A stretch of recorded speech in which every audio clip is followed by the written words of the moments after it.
all around the world. Let's get started. Hello, everybody. Paul Richards here from the StreamGeeks. Today is Monday. Let's see. What does it mean? Today is Monday, March 23rd, and we are here live streaming from our studios in Westchester, Pennsylvania. Today, we're talking about how to host a virtual party, an online party, as so many of us are working from home, working remotely, under a quarantine right now, as COVID, the coronavirus is out there, and we're all being safe, doing our part, staying at home, staying in small spaces where we can keep everybody safe. So that's our show today: how to do virtual parties, how to do live trivia, and how to live stream all that with social media integration. Can't wait to do it. All this and more coming up next.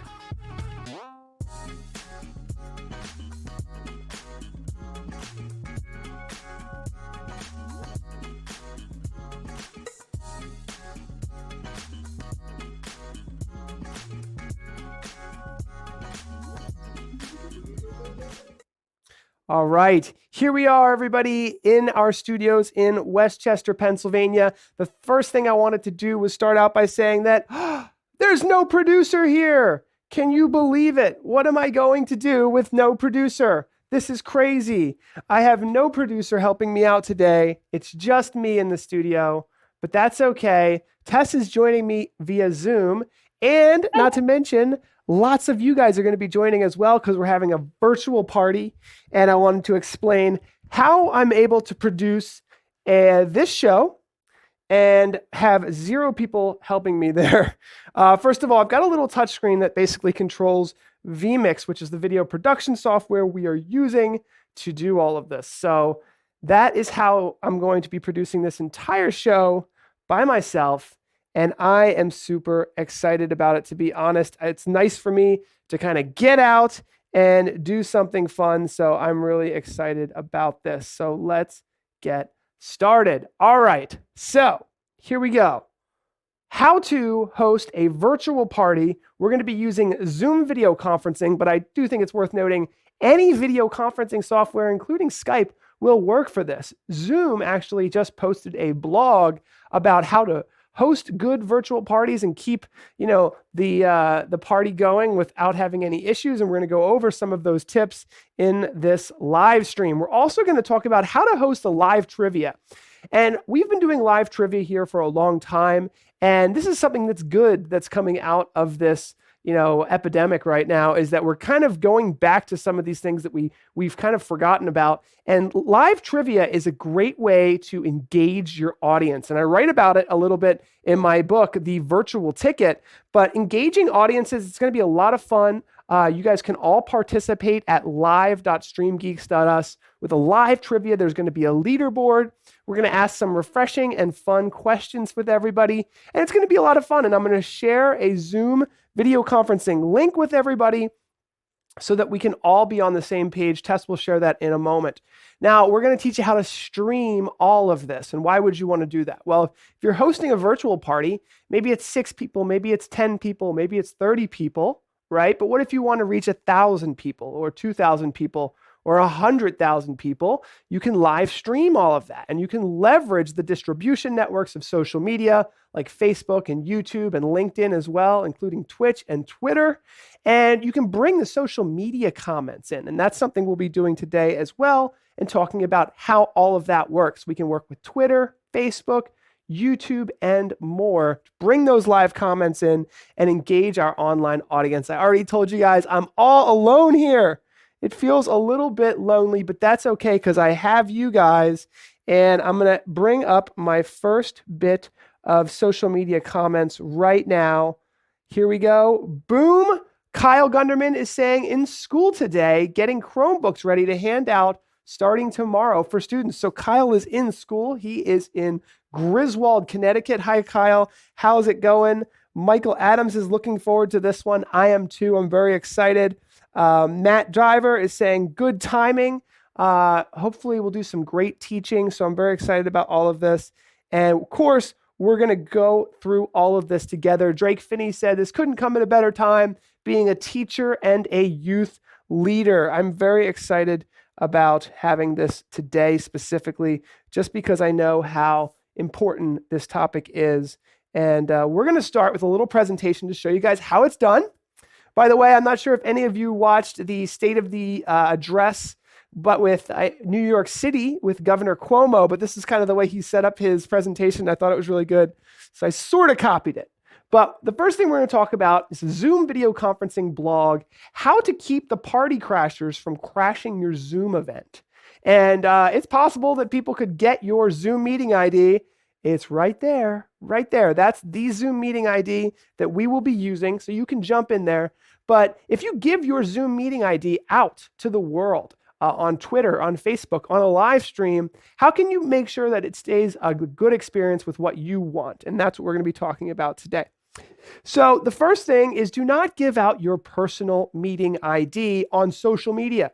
You can use that as a good tool to give to specific people. Like if you're a teacher, you can give your personal meeting ID to your classroom, and all of those students will know that is like a single static link just for you. And it's great. Like I use my cell phone number as my personal meeting ID, and that way it's very easy for me to remember. And usually it is a 10-digit code. Now, a new feature called, or a fairly new feature called waiting rooms, you can enable a waiting room to have people wait in that room before they enter the meeting. So you can make sure that only the right people get access to your room. The other thing that you should probably do, and this is just for virtual parties, is to disallow screen sharing. So I've already done that, and basically no one is allowed to screen share except for me as the host. You can lock the meeting once you have enough people in there and you don't want any more joining. You can remove unwanted participants using the participant menu, assuming that you are the host. And of course, if you're the host, you can mute people who don't need to be muted. There's actually a lot of other things that you can do. You can read more at blog.zoom.us, but those are some of the important ones for managing a virtual party. Hey, Tess. Oh, looks like somebody has already joined. It's got a couple people joining our virtual party. Welcome to our virtual party, everybody. So right now we're kind of just relaxing and having some fun in this virtual party. But Tess, why don't you go ahead and mute everybody until the presentation's over? Hey, how's it going? And we'll jump into the virtual party in just a second. Sound good? All right. So, and that's trivia. So from the New York Times today, if you are having a virtual party, keep it small, get comfy, and go for the grid view. And what they mean by the grid view, by the way, is the view that you can see everybody. So Tess just shared this, by the way. Boom. That is the link for people to get in. Folks are already getting that. If you're here, thank you. We're going to get into the party in just a moment. But how to have a successful virtual happy hour, keep it small, get comfy, turn on that grid mode, be prepared to be a good listener, and always end on a high note. And I think that's really smart. Now, something that we've talked about in the past is the difference between a public broadcast and a private meeting. And what we're doing now is we're blending these two technologies. And I think it's a great idea for a lot of different scenarios. You can live stream on YouTube and Facebook. You can video conference with software like WebEx and Zoom. And then you can even have breakout sessions. And it's something that we've actually done quite well with a lot of different case studies that we'll talk about today. But the difference is whether it's going to be a public stream like this is, or a more private gathering. And you have a lot of different tools at your disposal for that. Now, today we will also be hosting live trivia. So I'm very excited about that. We're going to have a trivia game coming up. You can go to StreamGeeks.live and you can participate in live trivia. And this is a great tool for audience engagement. And you can do that with your class online, and you can include it into a private Zoom call like this. Like, for example, right now, everything I'm saying and presenting right now is going into Zoom. So you can actually see that right here. So you can see me right there in the center. That's literally showing me in Zoom, right? So without streaming to YouTube and Facebook, we wouldn't even need to have YouTube and Facebook on. We could still host really great virtual trivia as well. It's all managed in the cloud. It can be captured via our video production software, which is what we're doing. And you can give people the URL and they can jump in. On the flip side of this, we are also capturing our Zoom video conference, right? So we're capturing that Zoom video conference and we are bringing it in to vMix, Wirecast, XSplit, OBS, the software that we're using for streaming to YouTube and Facebook. We're also capturing the live trivia. I haven't done this in a while and I'm all by myself, but I think it's all going to go smoothly. And then you can also, as I mentioned, you can take your entire produced OBS, Wirecast, or vMix system and bring that into Zoom or GoToMeeting or WebEx if you just wanted to have like a little bit more higher produced system. Now, next Thursday is going to be the 2020 Worship Summit. And I wanted to explain how we're doing that really quickly because we're blending all of this together. We're live streaming to YouTube and Facebook, but at the same time, we have a private Zoom call. And why would we do both at the same time? Well, the main broadcast goes out to the world for a full day of education. The Zoom video conference call is for people to get one-on-one face-to-face time with our gathered speakers, with our expert speakers. So there are ways to use both of these at the same time. So we're going to engage our audience with the live trivia. We're going to try to blend education and entertainment to make an informational, kind of informative presentation. That's why we're doing this part of it. And now it's time to join the fun part. What is going on, all my friends in the virtual party? It's exciting to have you guys here. Woo-hoo! Thank you for joining. Hello, everyone. How's it going? You guys want to introduce yourselves? After we unclick all the buttons. Hey, Drake, how's it going? It is going good. Really get into this. Cool background. I like that. Thank you, brother. We're having to crash course into this real quick. I know, everybody is, right? Mm-hmm.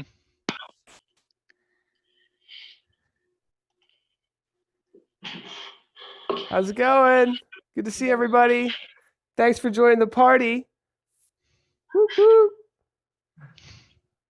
Let's see what else I have here. Got some dancers too. Whoop. That PG, one. PG. I know. I wasn't sure. That one, I'm not sure if that's not PG. Sorry. There we go. All of the dancers down there. How's it going? Matt, say something so we can see you in the pup. Here's Bo Dog. Say hi, Bo. Oh, it's Tess. I'm here too, but I have a cat here, which trumps the dog. You have a cat? Cat's here. Welcome, everybody. Thank you so much for joining, everybody. This is going to be a lot of fun. So we're all going to play a game of trivia together, which is going to be a lot of fun. And I love trivia. So the way trivia works is everyone go to StreamGeeks.live. All right. So I'm going to give everybody a decent amount of time to get to StreamGeeks.live because this is where we're going to be able to sign in and play trivia together. Tess and I have designed a fun little trivia game, right, Tess? I'm excited. So go ahead and sign in and create and just log in. And if you guys can just let me know if you've done that, because the game will begin shortly. I just want to make sure that everyone's done that before we go too much further forward. So you see that there? StreamGeeks.live. You pop in, you create a player, boop, you hit go, and then it just says game is not started. Has everyone been able to do that? Yep. Where it says game will begin shortly. All right, perfect. There. Cool. Now I'm going to do, because this is kind of a side-by-side comparison, I'm going to show you guys just really quickly. This is what it looks like on my end. So this is a service called CrowdPer. I know there's other ones out there, but all I got to do is click this little button right, through Google Chrome, and the game will begin. And basically, lady, fucking go. Oh, Tess, you might want to mute that person. Gotta love live. You can see where I came from, so I don't even know who to mute. I don't know. You got to keep an eye on this stuff, Tess. Be careful. Wait, are you saying there's no 3-second delay? We do not have a dump button. Just so everyone knows. I apologize. I knew something like that would happen. I don't know. All right, Tess, come on, you can do this.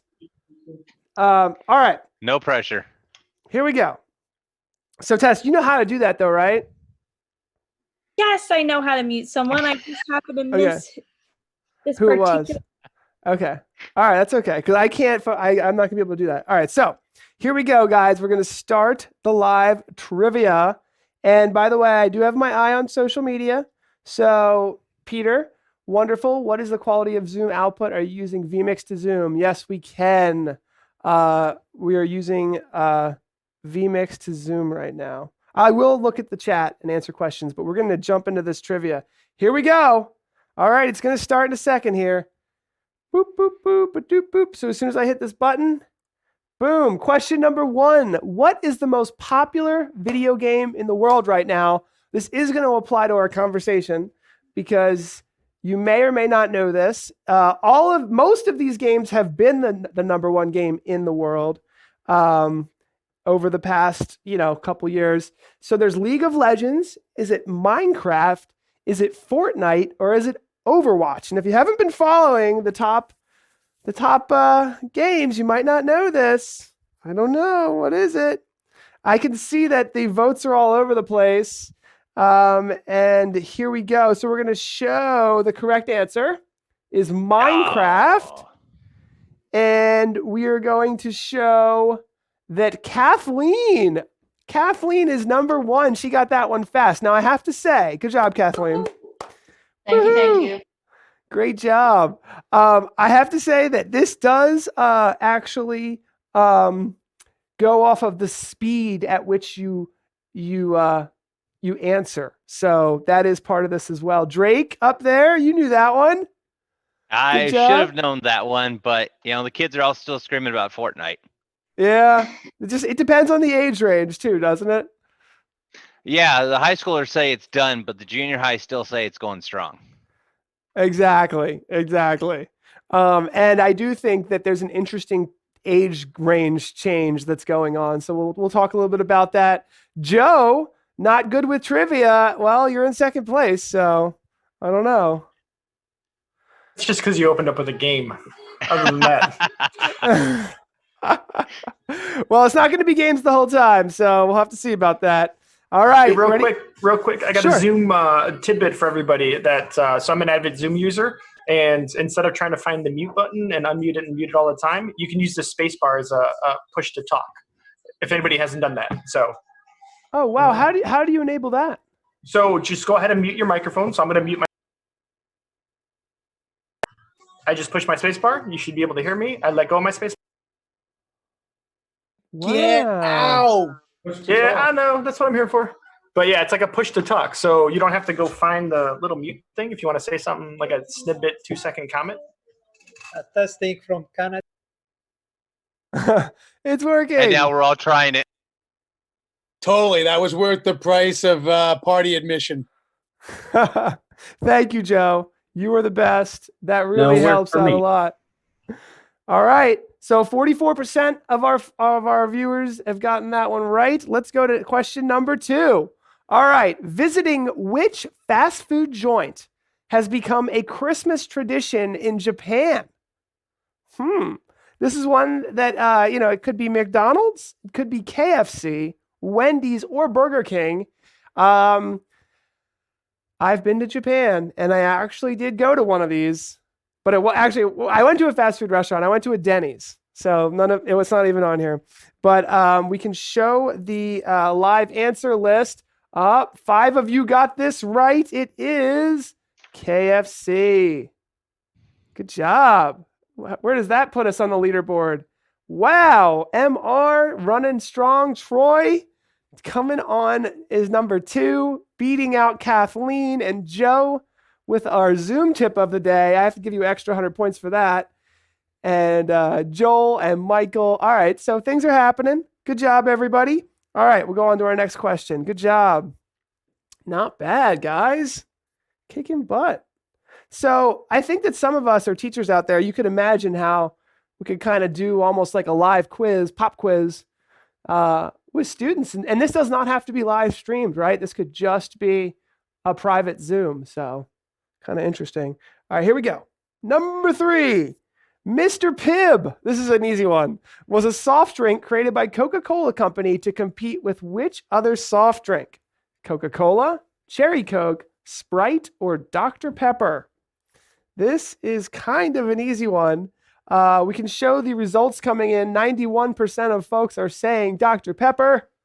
One person saying Sprite. And pretty much everyone is correct with the Dr. Pepper there. Good job, everybody. MR staying strong. Looks like he's just a 1/10 of a second above Troy, and Joel jumping up to 3rd. Good job, everybody. That was an easy one. What can I say? I've decided to throw you guys a softball. All right, here we go.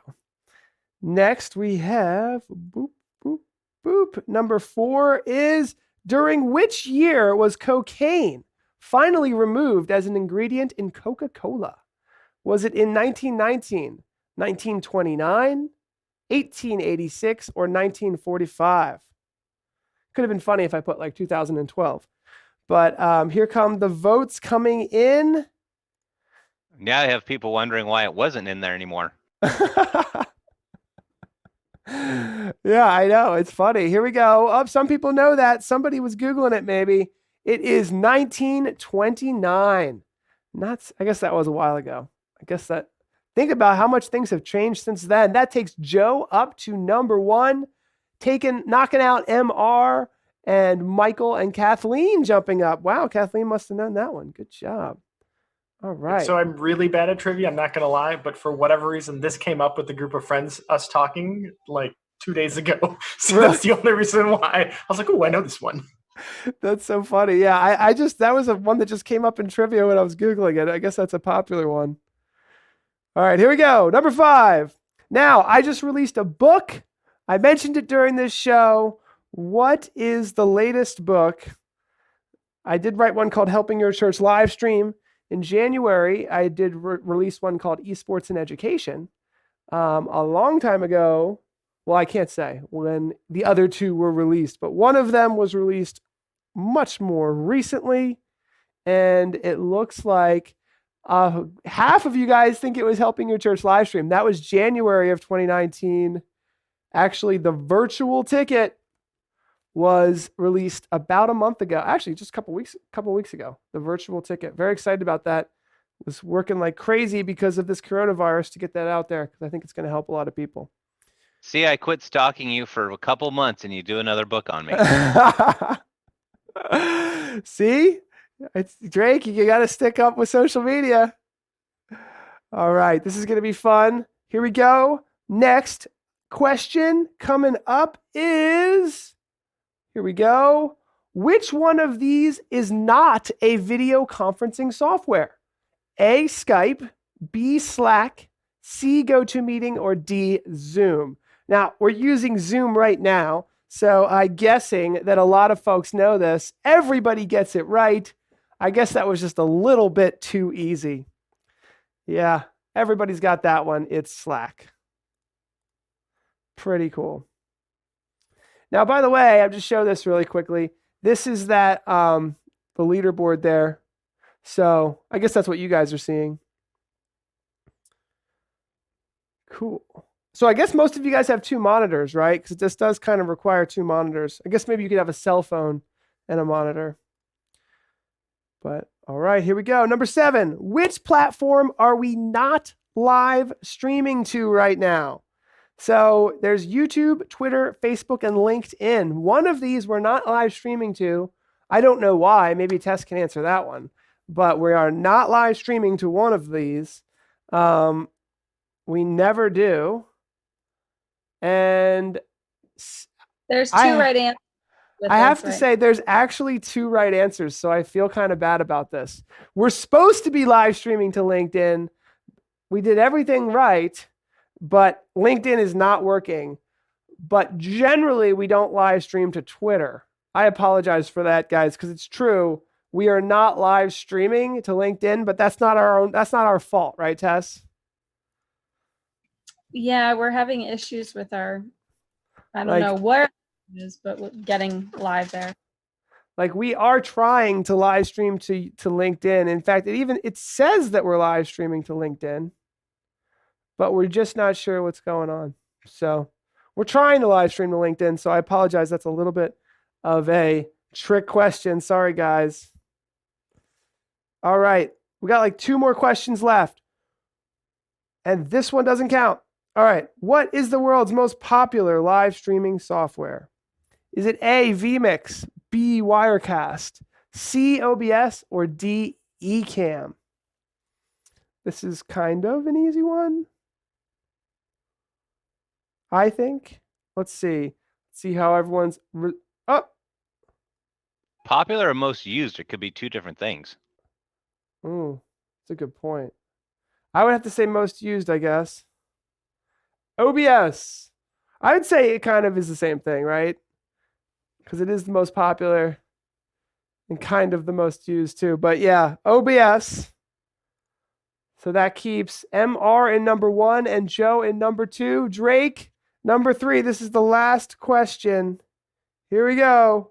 This is an interesting one. Which car manufacturer has not yet been announced as helping the United States to create ventilators? So 3 of these companies so far have been announced that they're going to start making ventilators, which are very complicated machines to help with the coronavirus outbreak. Is it A, Ford, B, Tesla, C, GM, or D, Toyota? One of these was not announced as helping to create ventilators.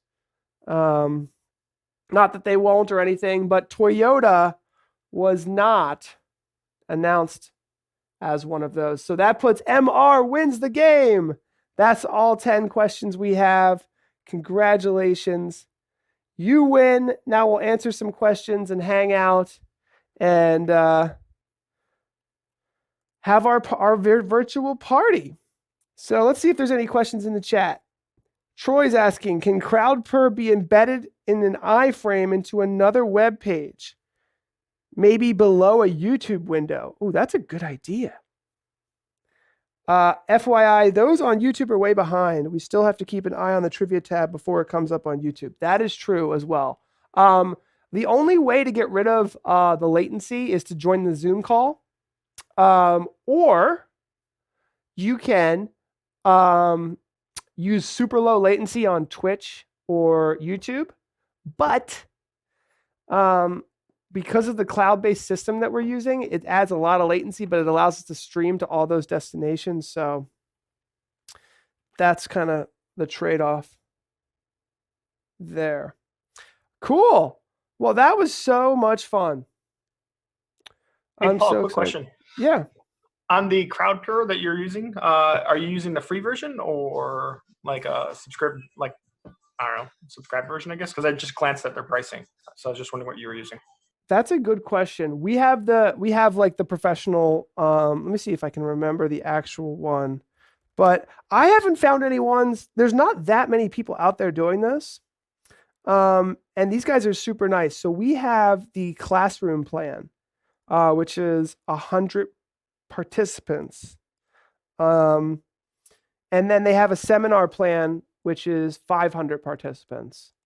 The cool thing about this platform too, which maybe I can share here, really great guys. They're from Los Angeles and they've got a couple different types.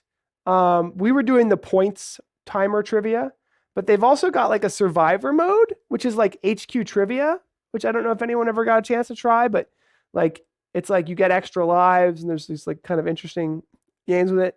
There's a team trivia, which is kind of cool, great for organizations. And then there's surveys and text to answer polls. They also have like a social wall that we've tried before. Pretty cool. Pretty cool stuff. I'm excited. Now, are these 100% live or can they also be time delayed? So like, can my students come in and take the trivia at any time or does it have to be live? Oh my gosh, that's a good question. Display it to your crowd interacts. I can't remember if it needed to be, if you can set it up to do it at any time. I mean, it's obviously geared toward live. And I asked them about a time delay actually, because I thought that might be one way to get rid of the latency.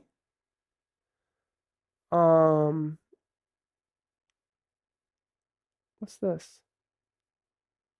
Set up a tablet or device that automatically resets once the participant finishes the poll. I guess we'd have to chat with them and ask. I have another question too while you're looking Sure. up that one. For the questions that you use, are they limited to ones that you put in yourself, or I don't know, do they have predefined ones so you can just kind of have games started automatically? That's a good question. So what I'll do is I'm going to pull this up now so we can all kind of see this. So I'm going to end the game. And basically what we could do is we can have like they call them experiences. So we could go up to the top and we can create an experience, and there's all these different types. Team trivia, the survivor, multiple choice, yes or no. This social wall is pretty cool. That's more for like events. But if we create one, it asks us how many questions would you like to have? And would you want to add points to the timer trivia? So I guess, let's say we want to do 8 questions. Oh, look at that. Add trivia question types. So this makes me assume that they will. So select as many categories as you would like, and will randomly mix and match questions from your selection. Okay, so yeah, you can just be like, hey, man, I wish I would have known that. That could have saved me some time. It looks like you can choose different categories and they'll mix them in. So that is nice. Oh, look at this, fully automatic mode. To Drake, for your question, runs automatically once it's started. It automatically, oh, look at this, crowd controlled mode. So there's host controlled mode, which I was doing, which gives me time to just control the whole thing. Automatic mode, which automatically progresses through each question based on the question time. And then there's crowd controlled mode. Your crowd can participate individually, entirely different times, not in sync. So that would be for your students to just do it at any time. So let's go ahead and start that and see what happens. So yeah, see that? So it just got a bunch of random questions based on those categories that I chose. Man, that would make my life so much easier. I had to spend like an hour doing custom questions. Wow, I'm glad we're looking at this together because I had no idea. Let's see if we get any other questions here. How does CrowdPurr compare to Kahoot? I have never used Kahoot. Kahoot mostly happens inside classrooms, and you can use your cell phone to do multiple choice questions on it. It's pretty effective. They've just started to make it to where you could assign it instead of just having to do in the classroom. That's why I was asking about how this one did.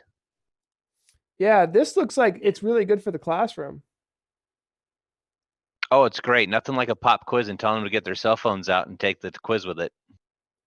Is this free? There's a free level, and then there's 2 other as well. Look at this. This starts at $3 a month. It's a lot cheaper than CrowdPurr. I used Kahoot once in the past too, or actually a couple times in the past. But it's more or less for like a live in-room scenario. But you had just mentioned, Drake, that they're recently changing their ways, which is probably good, and they kind of need to, I guess. But yeah, it was more or less geared kind of like, what is it, Jackbox or whatever. Also really cool. You got to pay for it, but you get trivia kind of games and stuff like that. Probably not geared for like school environment, but more or less, if you're in a bar scenario and somebody wants to throw up a bunch of questions on a TV, you can use that. But it's good to see Kahoot's changing their ways though. Nice. Yeah, this is cool. This is the kind of stuff that, people need to learn about because, depending on how long, we're all going to be working from home, this would be like so fun for like, even just a family who wanted to have a little game night or something with their other family members. The one cool thing, and I haven't done a Kahoot in a while, is the one thing I didn't like about it is on their phone, they only had like a symbol to select for like A, B, C, or D. It doesn't regurgitate the question. It doesn't give them the answers. And that's like the number one thing, because if people only look at their phone, they're not looking up at the screen to get the question, versus I kind of like this crowd per where everything was there and you can read the question and all that kind of stuff. So I think comparing apples and oranges, I had a better experience with crowd per, to be honest. Yeah, I Cool. did enjoy crowd per a lot. It's a cool one.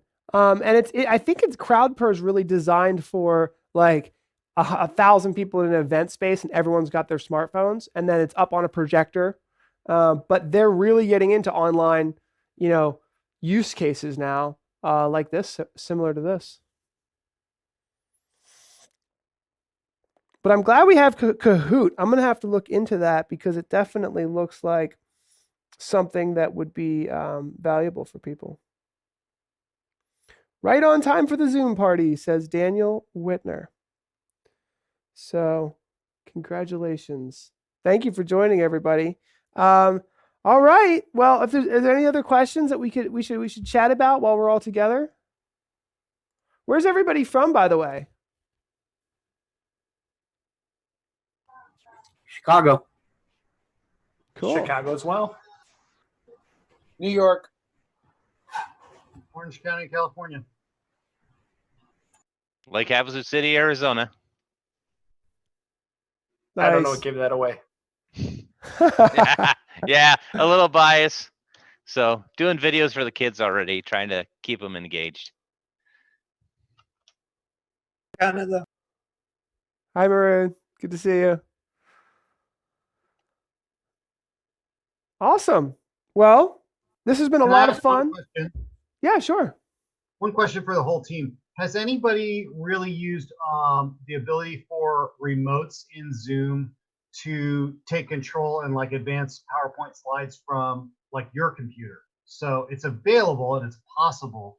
I've got presenters that are wanting to do a group like this and present one common PowerPoint deck. So each person on a panel would present their portion. Thoughts about best practices on that? We're kind of cobbling it together and saying, share your own screen, show us your PowerPoint slides. But I thought maybe I would host the main deck and just let people take control. Actually, Troy, I'm kind of in the same boat as you in the sense of a similar scenario.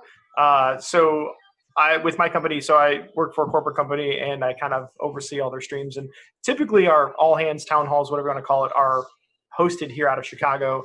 And we're a global company, so everybody kind of taps into it. So we had our first, town hall virtually Thursday, and we were the exact same question. It was like there was zero time to test it and see if it can get it to work. Like you, I read it in Zoom that it said it worked, but I never tested it, or we never had to test it, to be honest, because like I said, our presenters were always done locally, and then we webinar out. I'm willing to throw some cycles to it and try to figure it out as well. But in truth, I started looking at a little bit of either using vMix or OBS to vMix more because you can be calls to your presenters. And then at that point, I would own the deck, but I didn't want to own the deck because I've got enough going on as the moderator of the meeting. So I don't know. I don't mind throwing my email up in the chat too, and we can go back and forth, or at least a way to help the group too if anybody else is doing this. Do you want to? I can unlock screen sharing if you want to share a deck and we could try it. So I had screen sharing originally locked because that was just their suggestion. But I unlocked screen sharing, so everyone should be able to share now. And then I think there's a support. Yeah, there's a support button where you can request desktop control. Let me pull up my notes that I was looking at last week, Thursday, Friday, and to see what I came up with, but I didn't have time to test it. I don't know if we have to share the deck within Zoom, and then at that point, all panelists have access to it. Troy, are you doing a specific webinar or are you doing a meeting? Yeah, so I'm doing much like StreamGeeks today. We're doing we're going to hybrid it. So we're going to put all of our panelists in a Zoom meeting, and then that's going to export to my TriCaster and go out to the world via all the various same kind of thing: YouTube, Vimeo, Facebook Live. So my thought, as far as the best, most foolproof current way of doing it without doing all the testing that you're talking about too, was we emailed everybody the approved deck. Tell everybody on the panelist side, right? And when I say everybody, I'm meaning only the panelists. The webcast viewers, we all know they're getting a TV show, whatever. But the panelists would each have the PowerPoint deck open locally on their own computer. And as we go to that panelist to present their portion, they would just screen share their computer. Now, as a fail-safe in the TriCaster, and attached to that, of course, I've got all the slide deck open separately. So if we have one panelist who drops off and needs to be on a phone voice-only call, we could just advance slides along with what they're presenting as well, because God knows that's going to probably happen. But I didn't know if anybody, and like you saw, Joe, yeah, there's the way to share control of your computer. I didn't know if, I figured with 16 of us, one of us might have done that already, but maybe not. Well, let's try it. So I'm going to share my screen, and then you should be able to hit that request remote control. Oh, it says I can even give you control. I can choose who, so I could, Troy, I see the remote or request and. So do you have control now, Troy? Let's see. Let me make sure that's in I haven't requested control yet, so let's see. I wanted you to put it into I wanted you to put it into show mode. So looks like I have control. Click to start. So look Troy, at that. are you I'm advancing the slides? So I'm on tips from Zoom, and the next slide says tip from the New York Times. So yeah, it looks like I'm able to control and everybody's able to see, right? Yep. That's perfect. That is actually pretty awesome. Okay. Does somebody else want to take control? Yeah, let me give it a try, if you don't mind. All you. All right. So I did. I just submitted my request. It said, Paul, you have to approve it. There we go. Okay.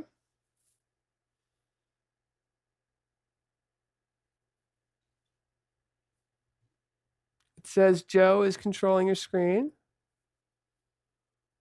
Hey. I think I just advanced your slide.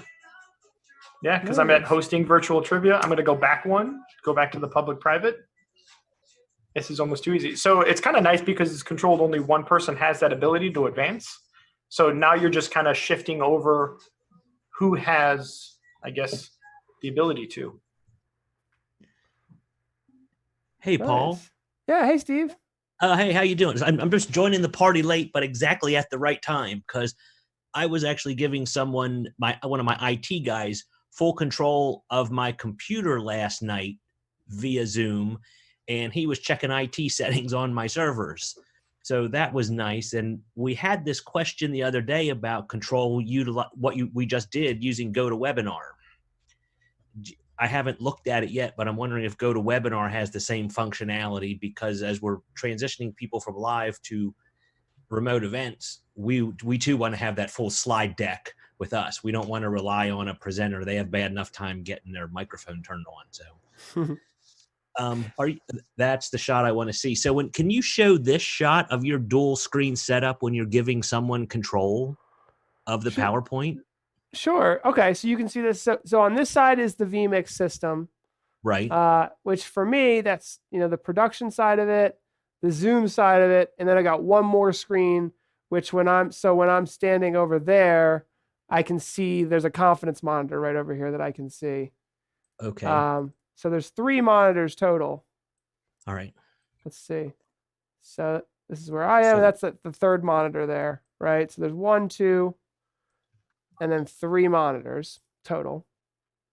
And then on this side is the video production software. That's basically got everything.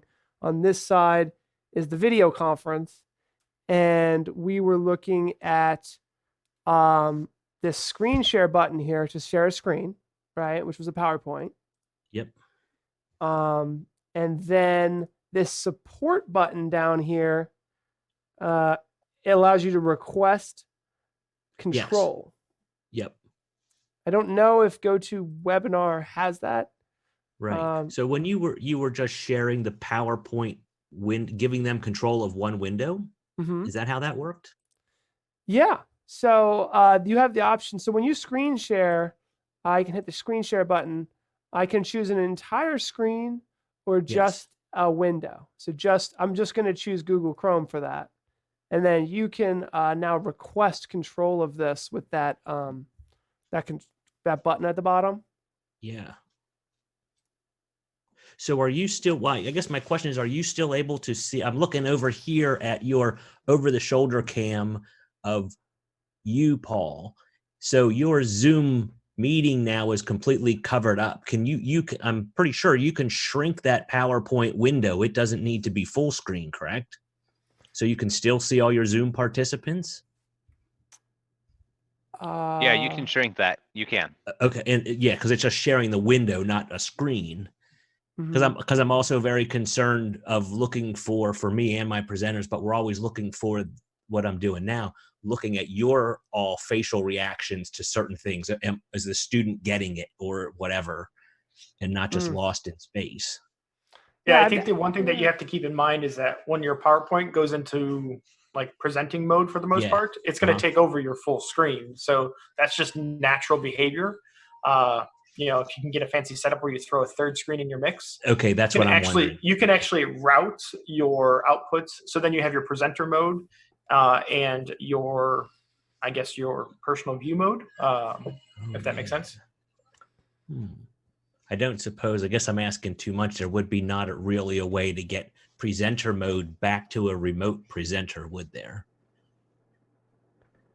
No, at that point, it's basically, you have to think of what you're doing here with Zoom. You're basically just sharing a screen of sorts. Yeah. Okay. And then in addition to sharing the screen, you're now giving permissions for somebody to act on that screen, and you're just so happen to be clicking the arrow or the next key. So theoretically, somebody that you share the the controls to, they can hit the escape key and jump out of your PowerPoint slide.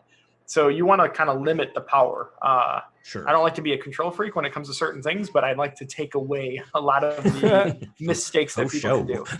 I mean, like my Thursday meeting, we're global for that matter. So I had 560 people, I think, online with Zoom. Yeah. We exercised our webinar for that matter because we quickly update it from 500 to 1,000 while we're going in the session. So it's kind of cool. But yeah, if I give 12 people that are semi-tech savvy the ability to do a lot, then you're going to get a lot of problems.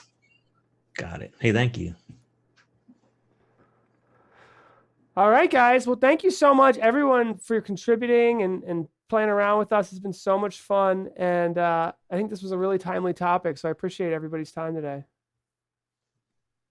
Yeah, my pleasure. Thanks for putting this together, too. Yeah, thanks. Well, the wild card is, Paul kind of takes the grunt of the work when it comes to doing certain things, because even him hosting with routing it back into whatever, I mean, it's work, and I've done it. So well done. It's always fun. Thanks, Joe. I appreciate it. Good job, Paul. Thanks, Troy. Thanks, everyone. Thanks, Steve.